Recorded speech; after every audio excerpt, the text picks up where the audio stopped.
Ce matin, nous avons examiné deux ministères charismatiques qui sont en surplus des 5 que nous avions déjà expliqués, à savoir l'apôtre, le prophète, l'évangéliste, le docteur et le pasteur.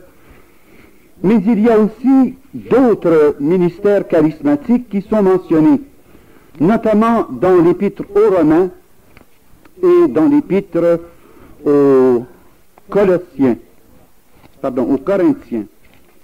Alors, si vous voulez aller à l'épître aux Romains, vous allez voir en quels termes saint Paul s'exprime sur ces divers ministères. C'est au chapitre 12e. Cette section qui parle de l'humilité et de la charité dans la communauté.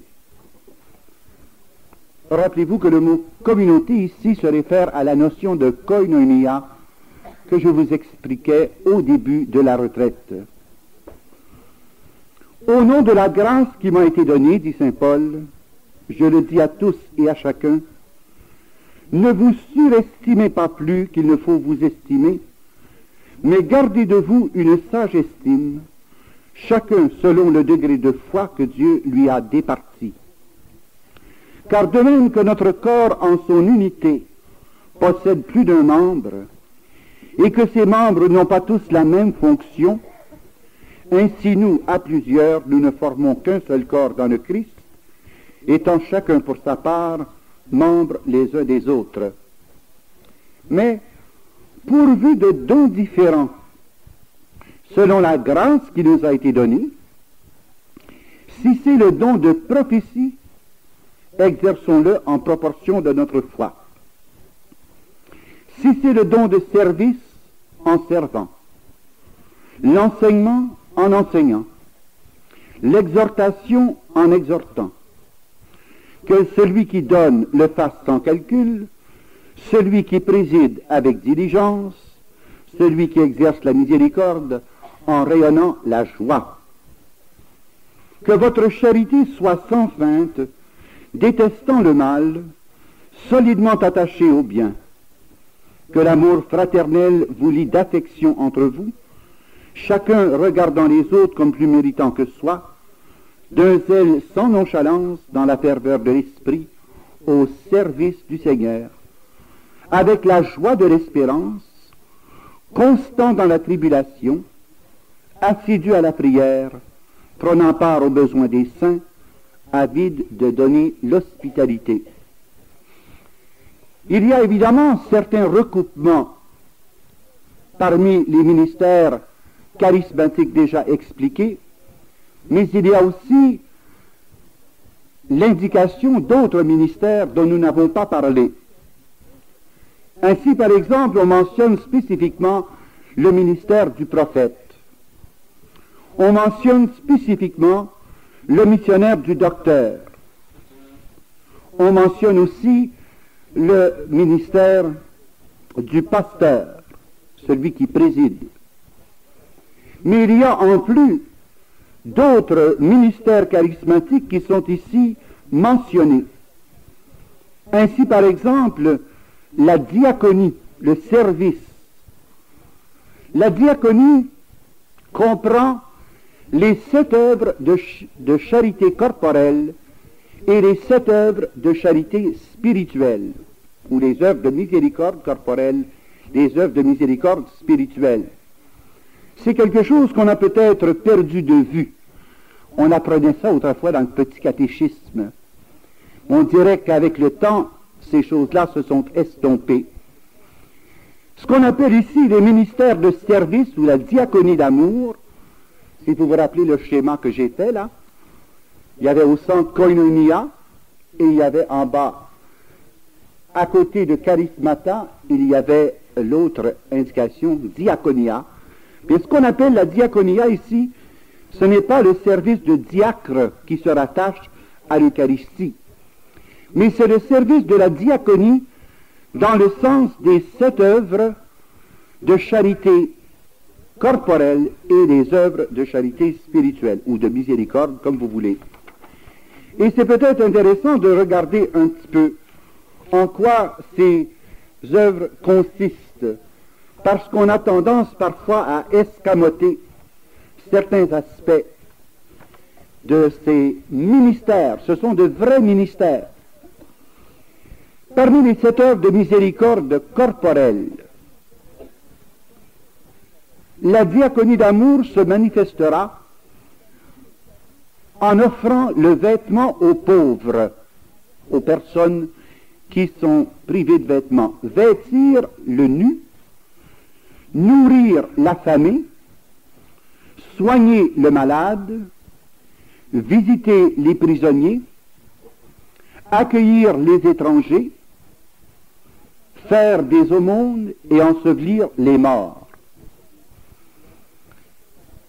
Ce sont là des formes que la communauté chrétienne offrait pour attester visiblement l'attention, l'affection et le respect des membres de la diaconie.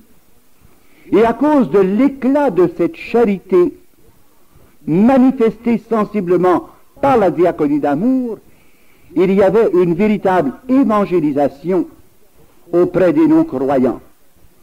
Et c'est alors qu'on pouvait dire « voyez comme ils s'aiment ». Et c'est cet amour qui attirait à la koinonia les gens qui voyaient vivre les communautés chrétiennes dans l'humilité et la charité. Je répète, les 7 œuvres de miséricorde corporelle: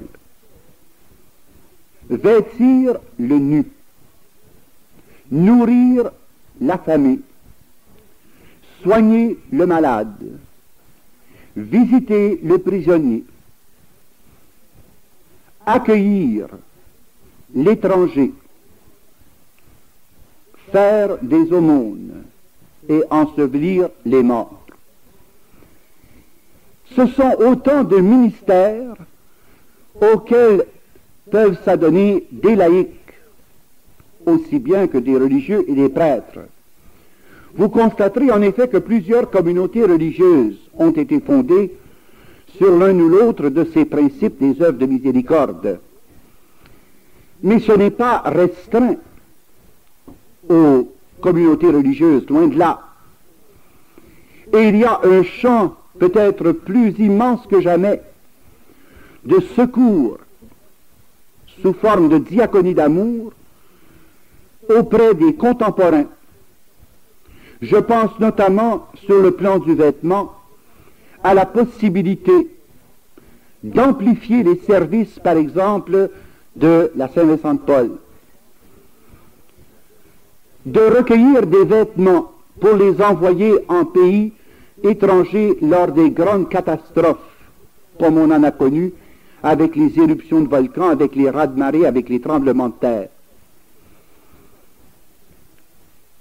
Voire également à vêtir les personnes qui sont sans ressources, et je pense notamment au secours aux ex-prisonniers. Je sais que quand j'étais à la prison de Bordeaux, c'était un des problèmes les plus fréquents que nous rencontrions.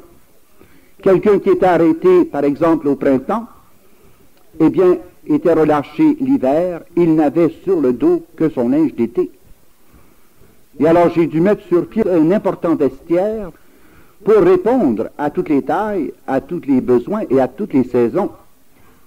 Celui qui rentre en plein hiver et qui est remis en liberté en plein été n'a rien, sans secours. Ce sont des secteurs peut-être auxquels nous ne sommes pas tellement sensibilisés. Et assez souvent on jette le linge sans trop se préoccuper qu'il pourrait servir à des personnes qui sont vraiment dans la nudité, déprivés qu'ils sont de toute garde-robe et de toute possibilité de vêtements. Je pense encore à des organismes internationaux comme CARE, d'autres services comme Peace Corps, certains services de l'UNESCO qui se chargent de faire parvenir des vêtements à ceux qui précisément en sont privés.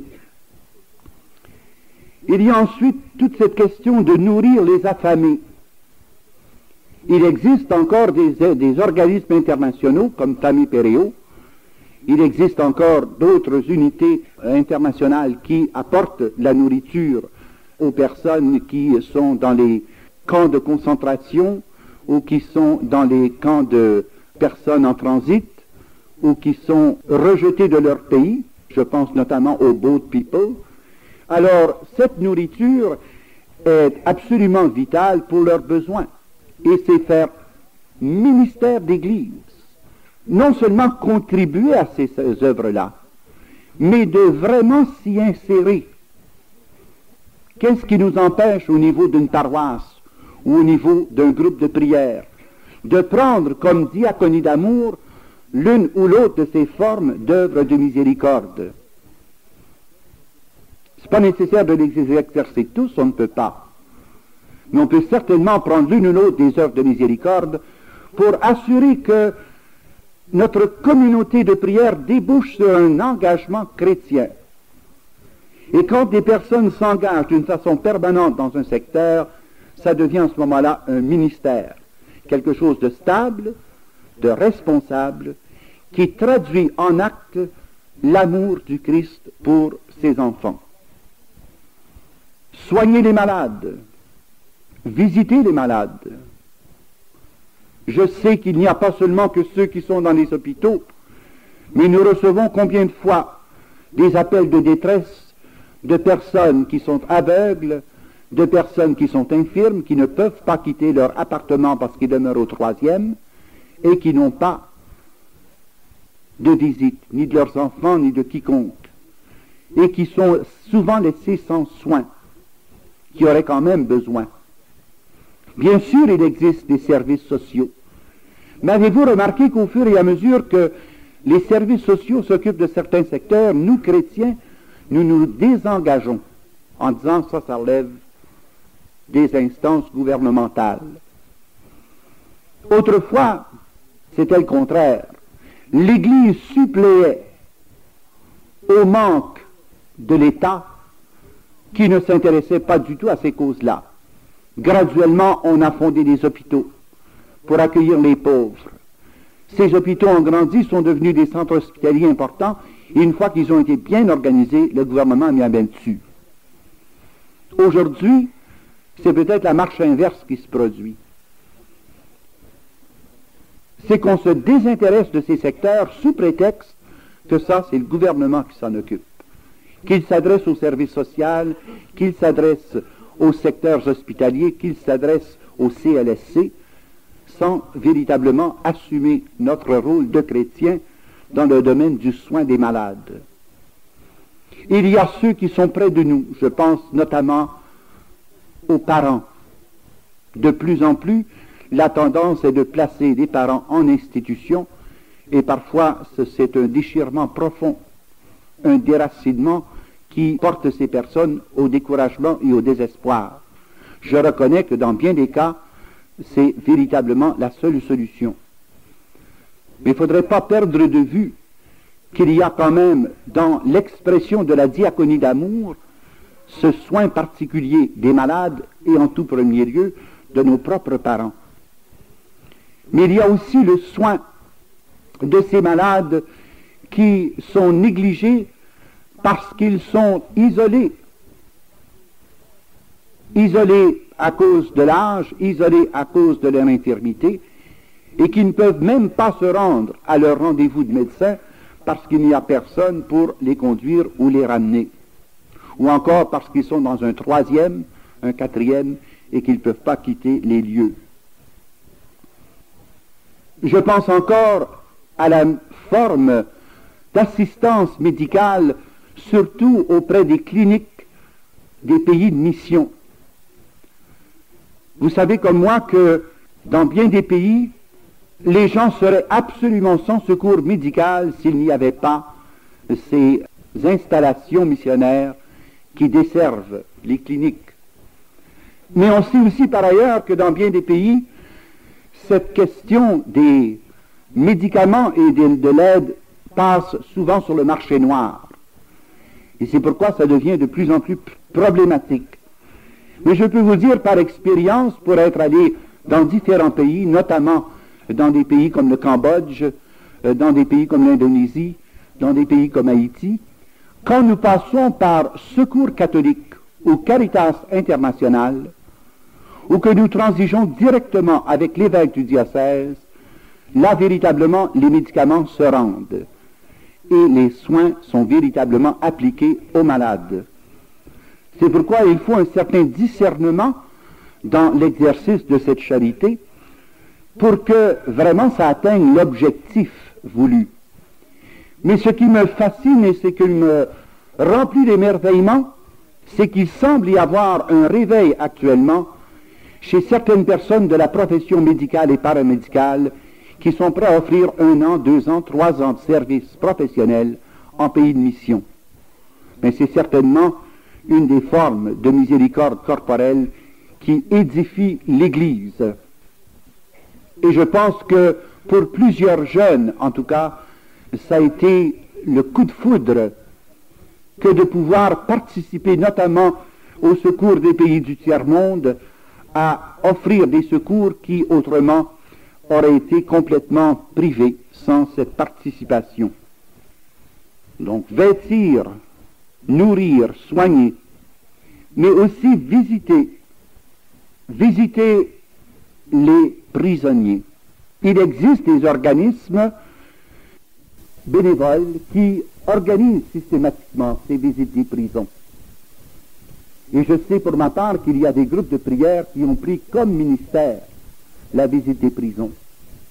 Ce serait peut-être un sens d'engagement chrétien que de se spécialiser dans ce secteur.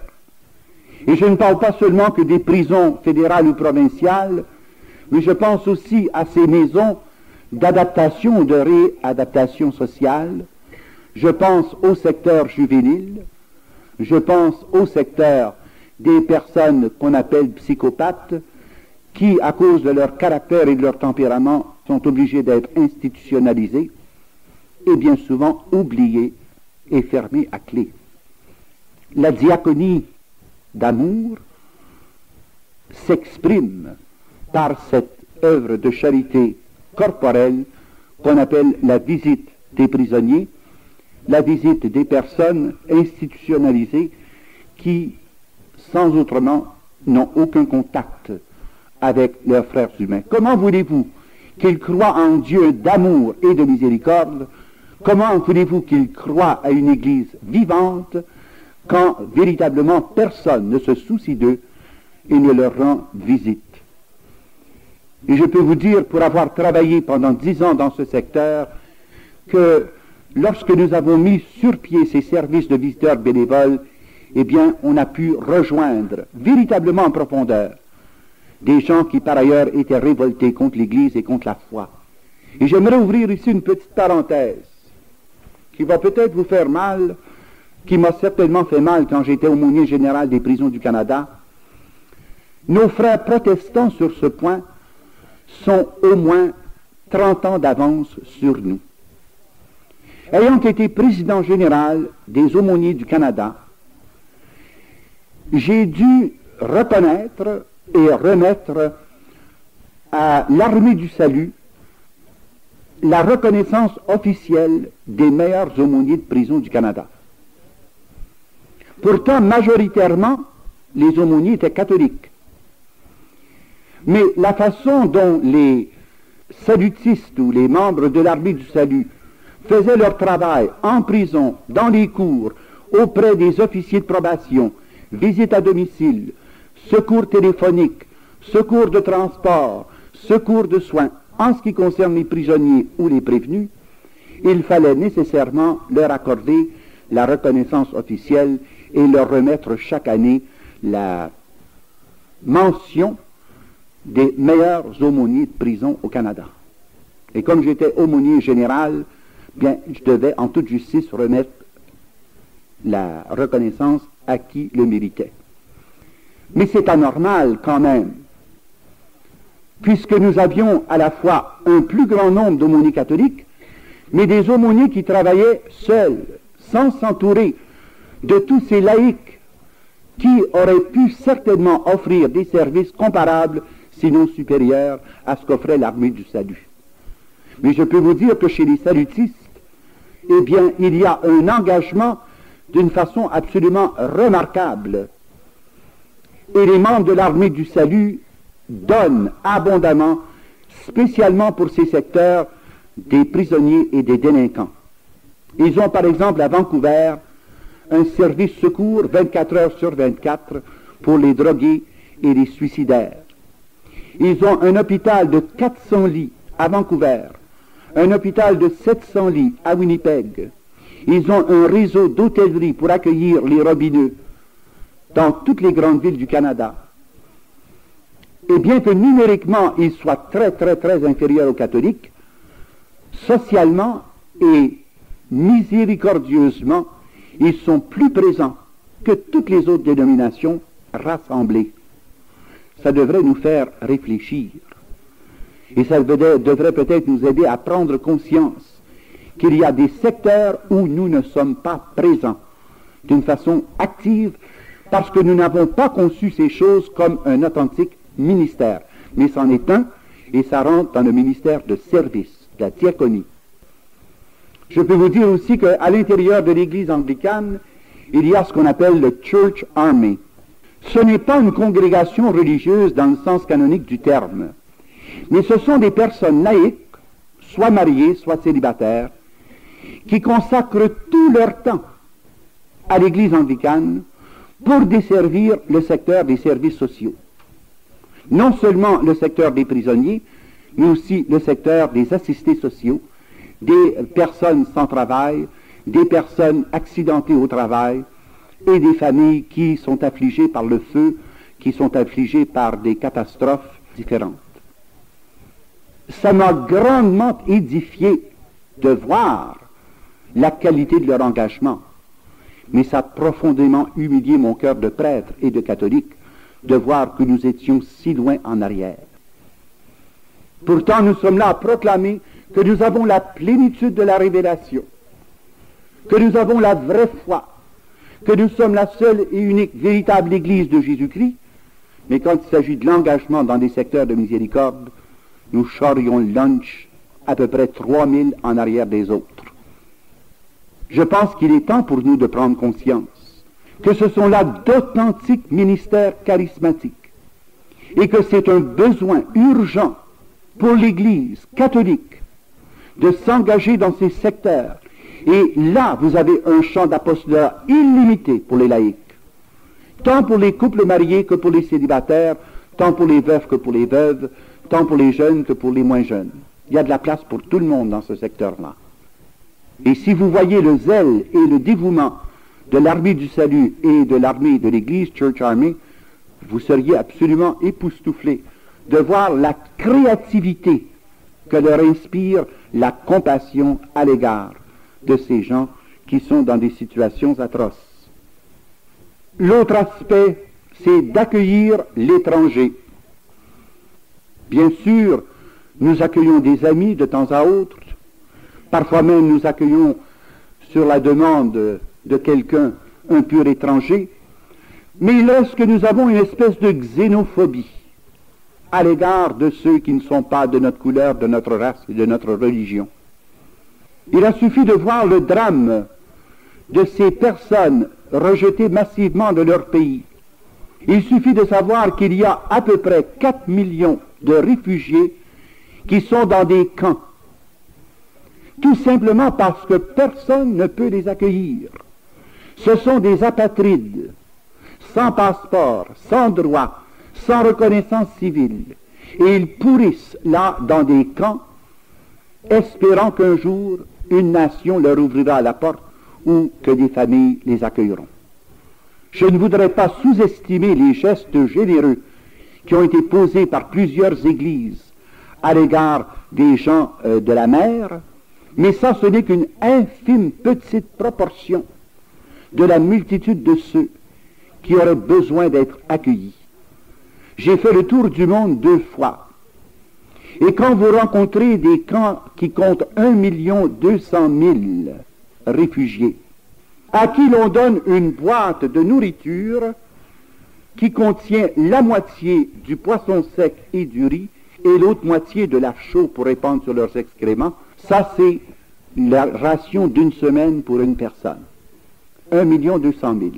On parvenait à construire 6 à 7 000 lits par jour, alors qu'il arrivait 10, 12, 14 000 nouveaux réfugiés chaque jour. On était toujours en arrière de 7 ou 8 000 lits par jour. C'est le pape Paul VI qui disait « Donnez aux hommes sans terre les terres sans hommes ». Et je pense que le Canada a une mission internationale à jouer. Et je pense que l'Église catholique devrait être à la fine pointe de l'initiative à l'égard de l'accueil de ces gens apatrides. Vous ne pouvez pas soupçonner les drames inconcevables que vivent ces gens-là. Il faut être allé sur place et Dieu sait si j'en ai vu. J'ai vu au Cambodge 1 200 000 réfugiés. Mais j'ai vu également en Indonésie à peu près 480 000 personnes parquées dans un endroit si infect qu'on a bâti une clôture tout autour afin que aucun étranger ne voie dans quelle situation vivaient ces personnes. Mais que voulez-vous, malgré les clôtures, les odeurs passaient à travers. Et ça sentait vraiment la charogne. Et c'était pourtant des êtres humains. Il y avait là-dedans des petits-enfants, des petits bébés, il y avait des jeunes gens qui grandissaient dans cette misère, tout simplement parce qu'on ne savait pas où les parquer. Vous avez le problème des apatrides,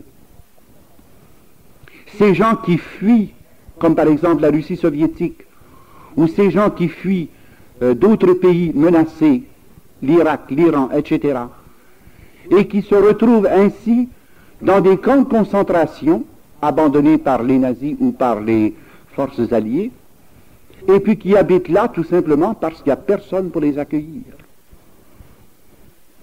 4 800 000, c'est du monde, et ce sont des êtres humains. Et que dire maintenant de situations aussi criantes que la question palestinienne? On voit très souvent la question palestinienne à travers le personnage de Yasser Arafat. Mais soyez sûr que derrière cette situation de Yasser Arafat, qui est une question politique et terroriste, il y a des millions de personnes qui sont chrétiennes. Les Palestiniens ne sont pas en majorité musulmans. Et c'est toujours notre choc d'apprendre qu'il y a des Arabes catholiques, qu'il y a des Palestiniens catholiques, qu'il y a des Palestiniens chrétiens, soit orthodoxes ou d'autres dénominations, alors que nous avons des territoires immenses, inhabités. Vous allez me dire, et la main-d'œuvre?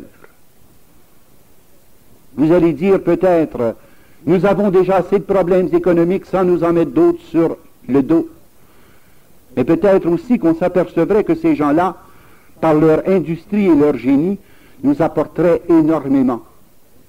Parce que, bien souvent, nous sommes assis sur des richesses et trop bêtes pour nous en servir. Je vais vous donner un exemple.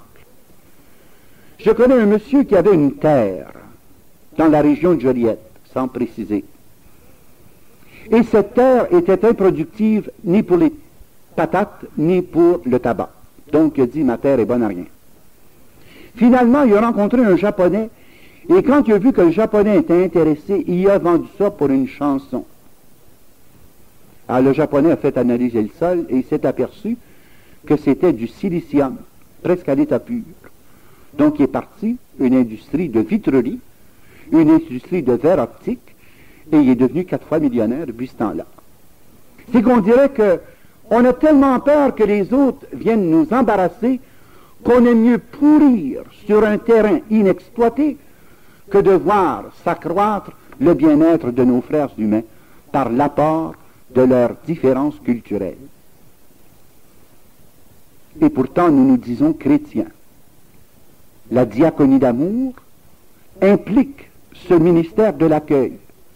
Bien sûr qu'il faut le faire avec discernement, Bien sûr qu'il faut le faire d'une façon proportionnée à nos capacités.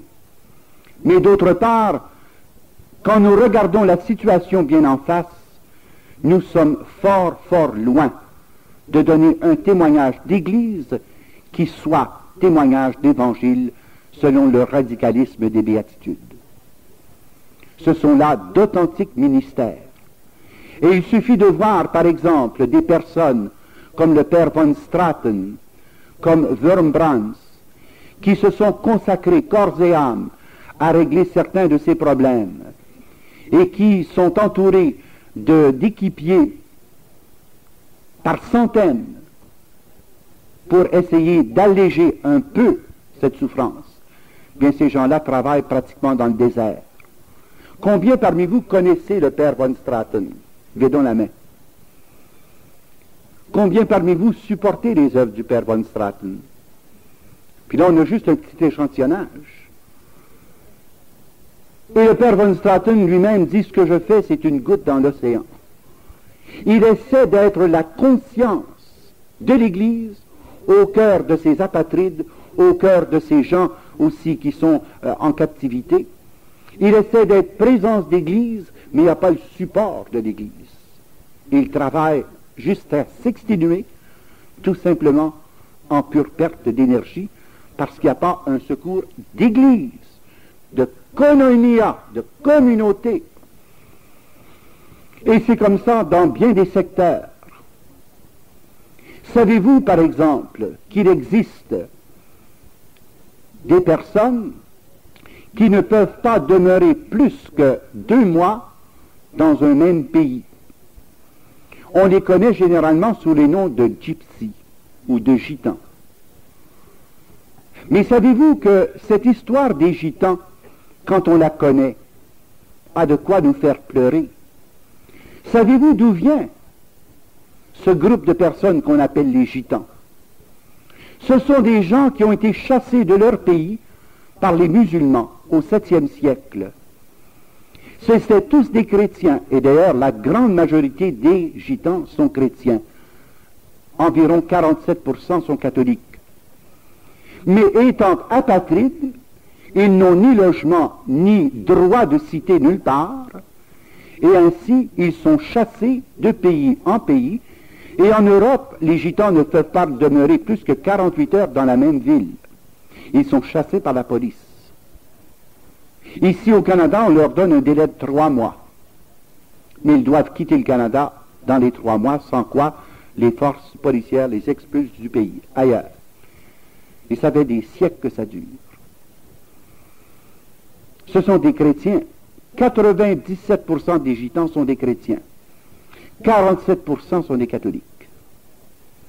Et ce sont des frères itinérants qui vivent comme ils peuvent, qui essaient autant que possible d'élever leurs enfants chrétiennement.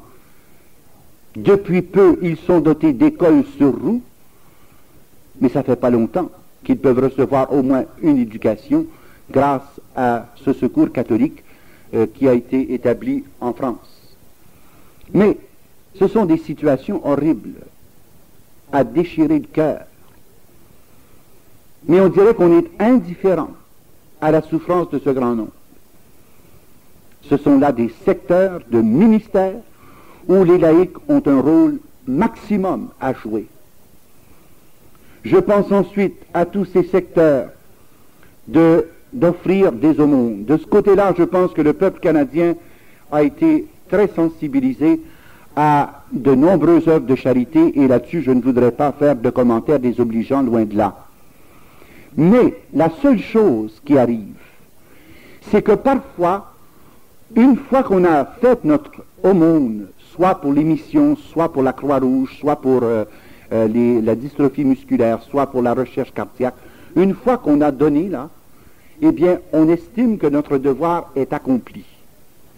Or, dans tous ces secteurs-là, c'est le bénévolat qui permet l'exercice de ces services, précisément pour que les investissements soient minimum au point de vue administration et que le maximum soit déversé en authentique service. Mais comme il n'y a pas assez de bénévolat dans ces secteurs-là, eh bien on est obligé de payer des salaires. On est obligé de se payer des édifices, et la première chose qu'on sait, 42, 47 et même 51% des argents recueillis vont uniquement pour les bâtisses et le personnel. C'est le cas de la Croix-Rouge. Et ça commence à créer des vrais problèmes, parce que les gens disent, mais quand on donne, c'est vraiment pour que ces personnes affligées reçoivent le secours, mais si 51% des dons qu'on fait vont dans l'administration, on n'est plus intéressé. Mais pourquoi sont-ils obligés à venir là? Parce que le bénévolat est de plus en plus rare. Savez-vous qu'on est même obligé dans certains endroits de payer des personnes pour donner du sang? Parce qu'il n'y a pas assez de bénévoles volontaires qui donnent du sang. Donc on paye 5 $, la peine de sang, et généralement, qui est-ce qui se présente? Ce sont des gens en chômage, ce sont des robineux, ce sont des gens dont le sang est déjà contaminé par diverses maladies et finalement ne peut pas servir, sous peine de transmettre certaines maladies aux patients qui recevraient le sang. Mais on est réduit à cela. Donc vous voyez que quand on parle de diaconie d'amour, ça va beaucoup plus loin que le service des diacres permanents ou des diacres ordonnés. Et là, je n'ai parlé que des œuvres de charité corporelles. Il y a tout le domaine des œuvres de charité spirituelle, des œuvres de miséricorde spirituelle, si vous aimez. Défendre les opprimés. La défense des droits inaliénables de l'homme. Le pape Jean-Paul II, après le pape Jean XXIII et le pape Pie XII, n'a cessé de se faire le défenseur des opprimés. Mais c'est bien beau d'énoncer les principes. Il faut mettre sur pied les organismes qui vont rendre possible la réelle défense de ces personnes. Et quand je regarde des organismes comme Amnesty International, quand je regarde des organismes comme la défense des droits de l'homme, la Ligue des droits de l'homme, et qu'on compte le nombre de catholiques qu'il y a là-dedans, ils sont rares, few and far between. Qui est-ce qu'on rencontre à ces organismes-là? Assez souvent des personnes de bonne volonté, qui sont d'aucune affiliation religieuse ou autre, mais par simple philanthropie.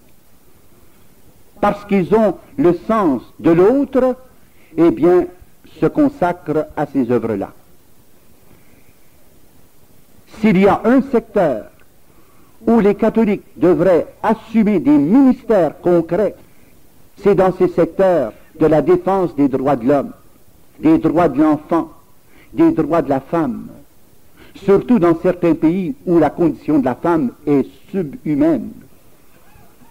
Mais les catholiques sont absents, pratiquement absents. Et je peux vous le dire, parce que je le tiens de bonne source, simplement ici à Amnesty Canada, sur 117 permanents, il y a 2 catholiques, dont un trinitaire à plein temps. Il y a 2 catholiques sur les 117 membres d'Amnesty International, branche Canada. Et sur la Ligue de défense des droits de l'homme, il y a 10 catholiques sur 700 bénévoles. Puis pourtant, on vit dans un milieu où le réservoir est incalculable. Et il y a des gens qui sont à la maison en disant, je ne sais pas quoi faire. Mon Dieu, je m'ennuie donc. Il n'y a de rien à faire. C'est plate. Comment est-ce qu'on peut trouver le temps long, puis s'ennuyer, puis se tourner les pouces, quand toutes ces misères-là crient non seulement justice, mais crient aussi vengeance au ciel. Hein? Le sang des justes, des pauvres et des opprimés crie vengeance au ciel. Vous avez ensuite tout le domaine du secours aux veuves et aux orphelins. Et on pourrait aussi ajouter dans ce secteur tout ce qui concerne l'assistance aux personnes en situations irrégulières, les divorcés remariés. Vous avez aussi quantité de personnes qui sont en situation douloureuse et qui ont besoin véritablement, non pas d'un secours matériel, mais qui ont besoin de conseillers qui ont besoin de soutien communautaire, qui ont besoin d'encouragement, simplement pour pouvoir envisager avec courage les difficultés de leur situation particulière. Œuvre de miséricorde spirituelle. Ensuite, prier pour la conversion des pécheurs.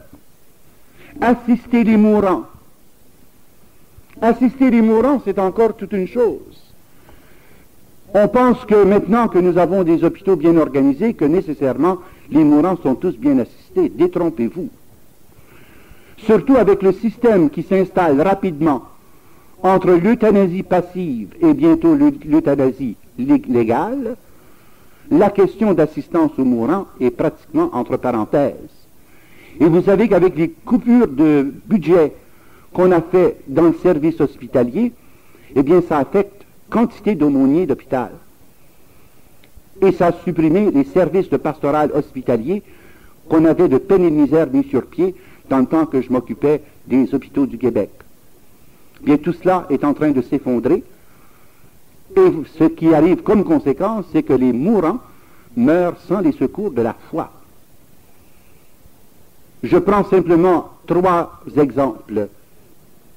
Pour ce qui est des malades cancéreux, en fin de maladie, on s'organise pour leur donner des doses si fortes de médicaments qu'ils passent de la vie à la mort sans même s'en apercevoir. Et ainsi donc, on pense d'avoir secouru les mourants alors que personne n'était là pour leur donner le secours spirituel dont ils avaient besoin. Je pense aussi dans le secteur des hôpitaux où l'on pratique à tour de bras les avortements. Les gardes-malades nous ont dit que bien souvent le fœtus reste 4 heures, 5 heures, 6 heures sur la table et on attend qu'il expire pour le jeter dans les sacs verts de poubelle. Parfois, les gardes-malades sont assez consciencieuses pour baptiser les fœtus, mais la plupart du temps, on écrase les fœtus avec des espèces de mâchoires de fer, et puis on les met tout simplement dans les sacs verts de poubelle. Et le scandale a éclaté il n'y a pas tellement longtemps, lorsqu'une compagnie qui assurait le ramassage des ordures ménagères a, par mégarde, ouvert un de ces sacs, et il y avait à peu près 300 fœtus qui étaient là, démembrés, coupés à la scie, et puis tout simplement jetés comme ça aux poubelles. Ce sont quand même des êtres humains qui ont une âme immortelle. Ce sont tous ces enfants qui meurent sans baptême.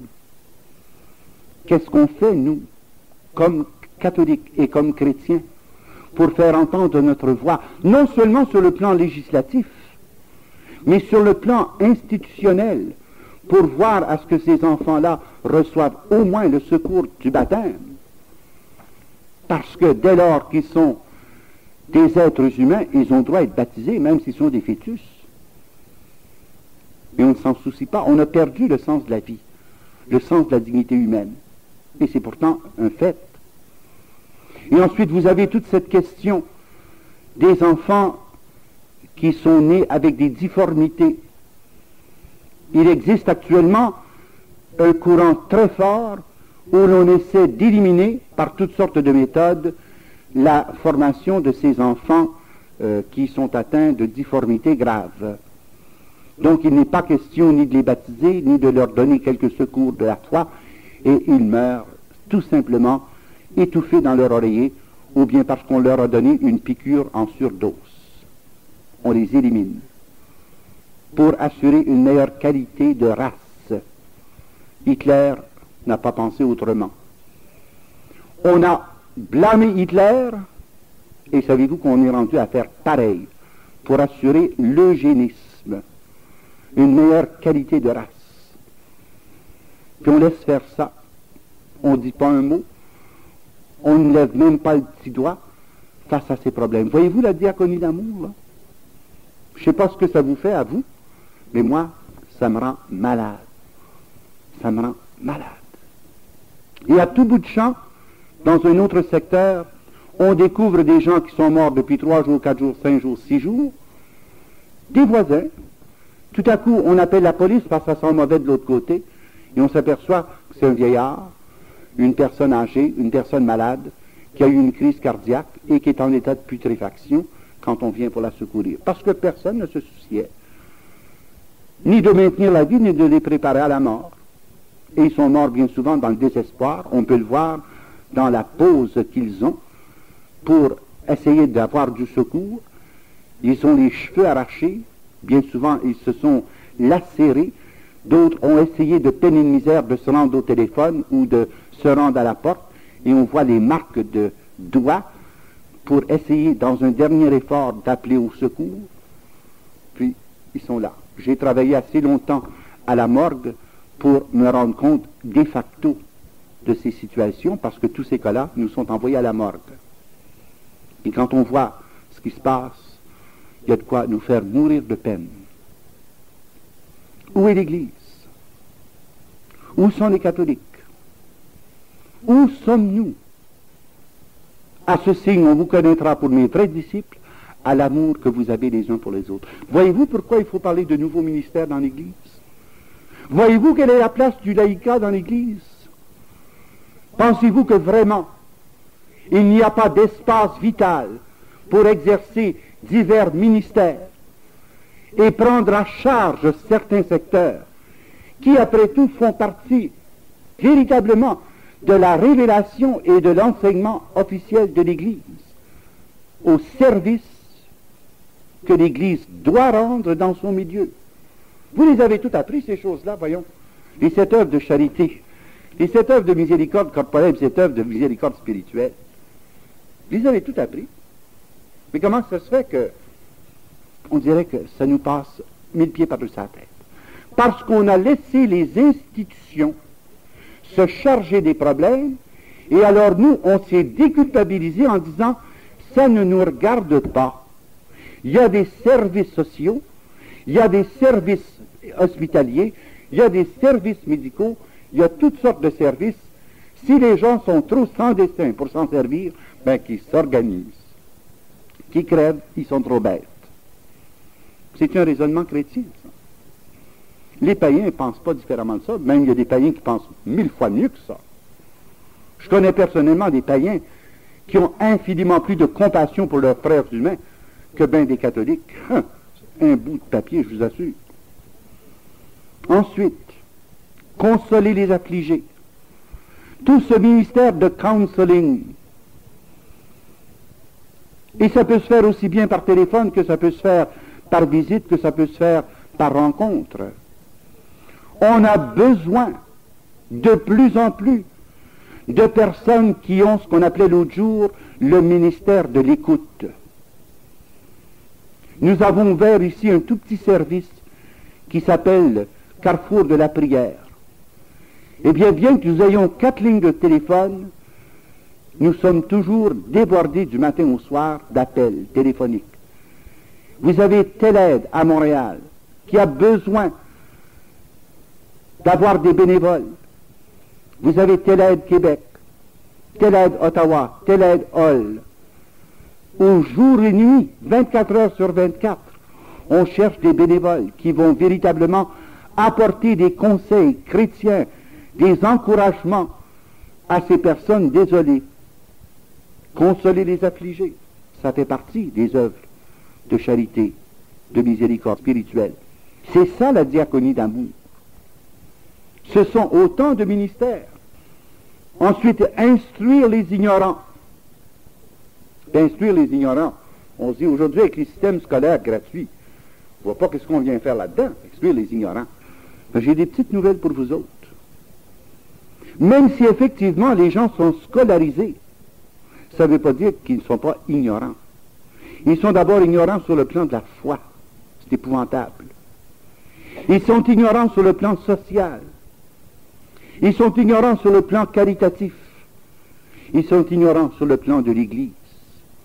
Instruire les ignorants est une œuvre de miséricorde spirituelle. Mais qui s'en occupe? Et c'est là précisément que rend toute cette question de catéchèse des adultes, catéchèse des adolescents, que rend également, n'est-ce pas, des cours de formation à la spiritualité, des cours d'information qui viennent vraiment combler ces lacunes.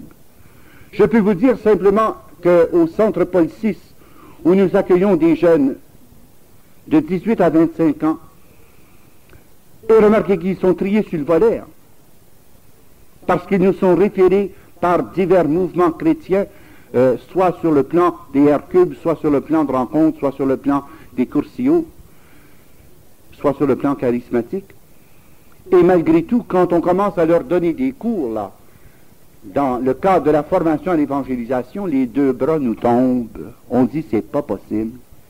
Non seulement c'est possible, c'est la triste réalité. Ils savent rien, de rien, de rien sur les sacrements, sur la grâce, sur l'Église. C'est à faire pleurer. Donc on est obligé de prendre à pied d'œuvre, d'instruire les ignorants, alors que normalement, ils auraient dû acquérir ces connaissances fondamentales, au moins durant les années de formation religieuse qu'ils ont reçues.